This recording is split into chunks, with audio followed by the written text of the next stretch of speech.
진정한 승자는 북한 대 미국 내전도 가능. 진정한 승자는 북한. 5월 7일 BBC 코리아는 우크라이나 무기조사관이 하르키우에 떨어진 한 미사일을 분석한 결과를 소개했습니다. 그는 미사일 부품에서 한글 지읒을 발견했습니다. 또 112라는 숫자도 찾았는데 이는 2023년의 주체 연호로 추정되며 따라서 이 미사일을 북한 미사일이라고 결론 내렸습니다. 또 미사일에 사용된 전자부품이 최근 몇 년 동안 미국, 유럽에서 제조된 것이며 심지어 2023년 3월 제조된 미국산 컴퓨터 칩도 있었다고 합니다. 북한이 제재를 피해 미국, 유럽산 전자부품을 불법 조달해 몇 개월 만에 미사일을 만들어 러시아 최전선에 보내고 있다는 것입니다. 그의 분석이 사실이면 그동안 미국과 서방의 대북 제재가 무용지물이었다는 것을 자인하는 것입니다. 이를 두고 데이미언 스플리터스 영국 분쟁군비연구소 부소장은 북한이 20년 가까이 강도 높은 제재를 받았음에도 불구하고 여전히 놀라운 속도로 무기 제조에 필요한 모든 것을 확보하고 있다는 점이 가장 놀랍다라고 말했습니다. 북한이 혹독한 제재 속에서도 엄청난 무기 제조 능력을 갖췄다는 것을 인정한 발언입니다. 영국 싱크탱크 왕립 합동군사연구소의 북한 전문가 조지프 번 선임연구원은 여기서 진정한 승자는 북한이라면서 북한은 러시아에 중요한 도움을 제공했고 이는 큰 영향력을 가져다 줬다라고 말했습니다. 미국과 서방의 제재를 뚫고 러시아를 중요하게 도와주고 큰 영향을 줄 정도로 성장한 북한이 우크라이나 전쟁에서 진정한 승자라고 평가한 것으로 보입니다. BBC는 전쟁으로 인해 전 세계를 향한 수출 창구가 북한에 제공된다는 점이 더 큰 문제라고 분석했습니다. 미들베리 국제연구소의 제프리 루이스 박사는 앞으로 북한이 중국, 러시아, 이란 블록에 속한 국가들에 미사일을 대량 공급할 것으로 예측했습니다. 북한이 중국, 러시아, 이란 등 전 세계 반미 국가들에 영향을 미치고 있는 것으로 보입니다. 북한 붕괴로는 우스운 얘기. 네덜란드 출신 한반도 전문가로 해외 매체에 북한 관련 기사를 쓰고 있는 가브리엘라 베르날 박사는 5월 1일 세계일보와의 대담에서 북한 정권이 살아남지 못할 것이라고 말하는 것은 우스운 얘기다 라며 북한 붕괴론을 비판했습니다. 미국의 많은 전문가는 북한 붕괴라는 환상에 빠져 있습니다.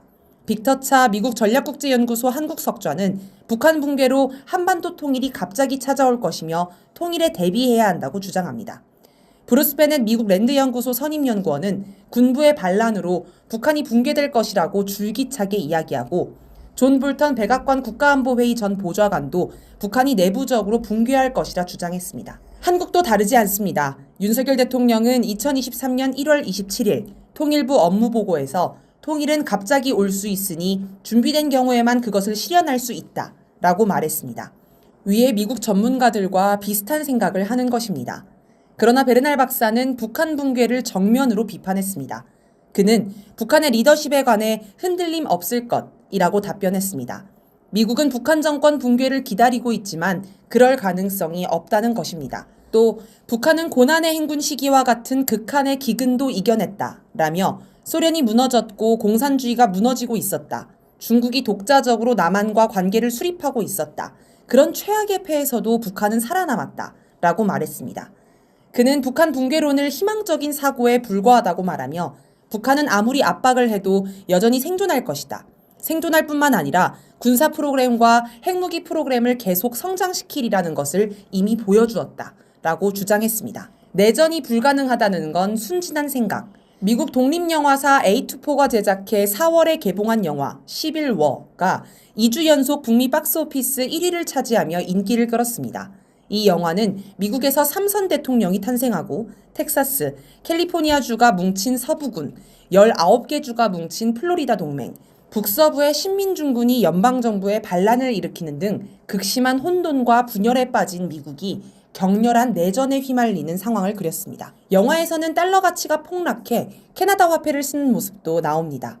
이런 영화가 흥행하는 것은 미국인이 현실에서도 이와 같은 일이 벌어질 수도 있다고 생각하기 때문이 아닐까요? 이에 관해 바버라 월터 샌디에이고 캘리포니아대 교수는 4월 21일자 뉴욕타임스에 내전을 겪기에 우리는 너무 착하다는 것은 순진한 생각이라면서 결코 내전은 없다. 우리는 이미 아주 큰 내전을 겪은 바 있다. 라고 하여 미국에서 내전이 불가능하지만은 않음을 시사했습니다. 2021년 1월 6일 바이든의 대선 승리를 부정하는 트럼프 지지자들이 미국 국회의사당을 점거하는 초유의 폭동이 발생했습니다. 이 사건을 두고 미국이 사실상 내전에 빠진 것으로 보는 사람들도 있었습니다. 트럼프는 지속해서 선거 불복을 주장하며 폭동을 선동했습니다. 당시 미국 성인 가운데 3분의 1 이상이 바이든 대통령의 당선이 적법하지 않다고 생각하고 있었습니다. 3년이 지난 후에도 후폭풍은 여전합니다. 트럼프 전 대통령은 폭동 당시 국회의사당에 가길 원했음을 스스로 인정했다고 미 의회 전문 매체 더 힐이 5월 1일 보도했습니다. 트럼프의 생각은 지금도 당시와 변함이 없음을 알 수 있습니다. 트럼프와 바이든은 대선을 앞두고 연일 강도 높은 발언을 이어가고 있습니다. 트럼프는 자신이 11월 대선에 이기지 못하면 미국 전체가 피바다가 될 것이라고 주장하고, 바이든 대통령은 정치적 폭력 위협이라며 국회의사당 폭동의 재발을 원하느냐라고 성토했습니다. 국회의사당 폭동이 실제 재현될 가능성도 있습니다. CBS 1월 여론조사에서 전체 응답자의 51%는 대선 패배가 평화적으로 수용될 것이라고 답했으나 49%는 폭력이 있을 수 있다라고 답했습니다. 다음 대통령이 누가 되든지 미국은 극심한 혼란에 빠질 수 있는 것입니다. 최근에는 미국 대학가를 중심으로 팔레스타인 이스라엘 전쟁을 두고 반전 시위가 확산하고 있습니다.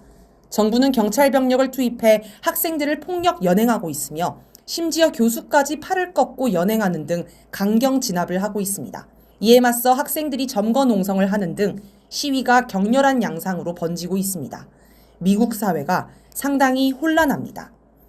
미국은 대립과 혼란이 커지고 내전 가능성까지 언급되지만 북한에 관해서는 진정한 승자는 북한 붕괴로는 우스운 얘기 같은 평가가 나옵니다. 참으로 뒤숭숭합니다.